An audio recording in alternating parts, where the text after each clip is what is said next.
আরে জিব্রাইলের কত পাওয়ার জানেন? ওই জিব্রাইলকে আমার নবী বলে, জিব্রাইল তোমার পাওয়ার কেমন? জিব্রাইল কয়, ইয়া রাসূলুল্লাহ, ইয়া হাবিবাল্লাহ, আপনি জানেন আমি জিব্রাইলের দেহটা যদি পা গুলা জমিনের মধ্যে থাকে, মাথাটা আসমানে থাকে, বলেন সুবহানাল্লাহ। আমি জিব্রাইলের এত বড় দেহ চলাফেরা করার জন্য আমি একবার সিদরাতুল মুনতাহা, জিব্রাইলের বাড়ি, আমি সিদরাতুল মুনতাহায় যখন থাকি, আল্লাহ আমাকে হুকুম দেয় জিব্রাইল অমুক জায়গায় যাও, আমি দৌড়ে যাই। আমার নবী কয়, জিব্রাইল তোমার কি সময় লাগে না? বলতেছে, আল্লাহ সেই যাওয়ার ব্যবস্থা করার জন্য আমাকে 600 নূরের ডানা দিয়েছে, বলেন সুবহানাল্লাহ।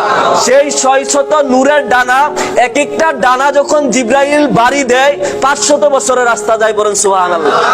আপনি আমি 500 বছরটা হায়াতই পাই না। 500 বছর যাইতে কতক্ষণ সময়? একটা ডানা যদি বাড়ি দেয় 500 বছরের রাস্তা পর্যন্ত যাওয়া যায়। জিব্রাইলকে আমার নবী প্রশ্ন করে, মুহাব্বতের প্রশ্ন চলতেছে জিব্রাইলের সাথে। আমার নবী জানে কি জানে না জিব্রাইলের খবর?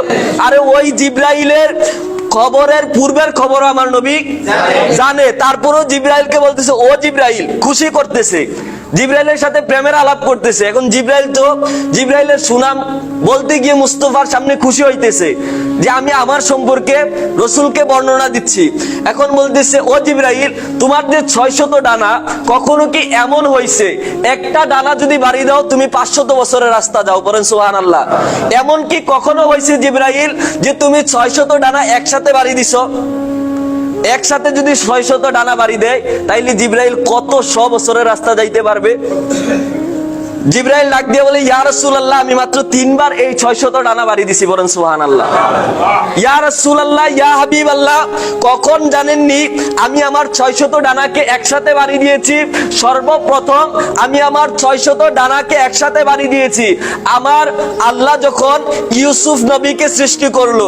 ইউসুফ নবীর পূর্বে, ইউসুফ নবীকে সৃষ্টি করার পরে যখন তার ভাইয়েরা তাকে কূপের মধ্যে নিক্ষেপ করবে, আল্লাহ ডাক দিল, ও জিব্রাইল, তুমি সিদরাতুল মুনতাহায় বসে থাকতে পারবে না, তোমাকে আমি এক্ষুনি হুকুম দিচ্ছি, আমার ইউসুফ যদি জলের মধ্যে ডুবে মারা যায়, আমার ইউসুফ যদি জলের মধ্যে ডুবে যায়, আমি আল্লাহর মধ্যে একটা ধাক্কা আসবে, জলদি করে যাও।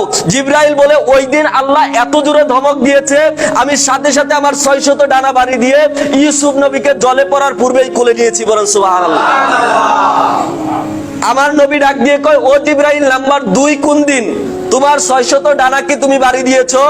ওই দিন জিব্রাইল বলে, ইয়া রাসূলুল্লাহ, 2 নম্বরে ওই দিনটা যেই দিন ইব্রাহিম নবীকে তার সম্প্রদায় আগুনের মধ্যে নিক্ষেপ করবে।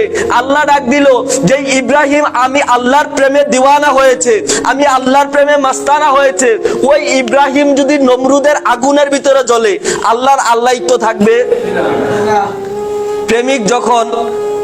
প্রেমিকের জন্য যখন জীবন দেয় বাতিলের কাছে, আল্লাহ এটা সহ্য করতে পারে? আল্লাহ এটা সহ্য করবে না। জিব্রাইলকে বলল, ও জিব্রাইল, এত জোরে ধমক দিলাম তোমাকে, তুমি যাও, নমরুদের আগুনে পড়ার পূর্বে তুমি জিব্রাইল ইব্রাহিমকে কোলে নিবা, পড়েন সুবহানাল্লাহ। ওই দিন 2 নম্বরে। 3 নম্বর সরকারে মুস্তাফা বলেন যে, জিব্রাইল তুমি আর কোন দিন এসেছিলে?